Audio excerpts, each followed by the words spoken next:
ঠিক আজকের একটা ঘটনা আমি আপনাদেরকে শোনাই। আমার কাছে একজন ফোন করলেন। ফোন করে তিনি জানালেন যে তিনি তার স্ত্রীকে ৩ তালাক দিয়েছেন। এখন তবে স্ত্রী শুনে নাই। স্ত্রীর অনুপস্থিতিতে স্ত্রী একটু দূরে ছিল।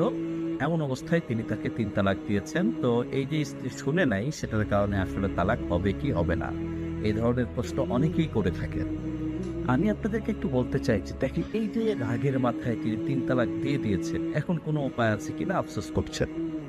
তিনি যদি আগে থেকে এই তালাকের মাসলাটা ভালো করে জানতেন, তাহলে কিন্তু তিনি কখনোই এই রাগের মাথায় অন্য যত কিছুই হোক তালাক কিন্তু তিনি দিতেন না। এই জন্যই আসলে আমরা আপনাদেরকে বলতে চাই যে ইসলাম সম্পর্কে, ইসলামের বেসিক জিনিসটা সম্পর্কে আমাদের একটু জানা দরকার।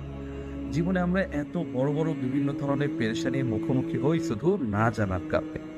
আমরা আপনাদের জন্য এজন্যই একটা বেসিক ইসলাম কোর্সের আয়োজন করেছি। ১ দিন ২ দিন মেয়াদি না, একেবারে ১ বছর মেয়াদি। আসলে কি একটা জিনিস আপনি যদি অল্প দিনে শিখতে চান তাহলে শেখাটা কখনোই পরিপূর্ণ হয় না। দেখেন সপ্তাহে ৩ দিন করে ক্লাস হবে, মাসে মাসে পরীক্ষা হবে, নিয়মিত আপনাকে যাচাই করা হবে।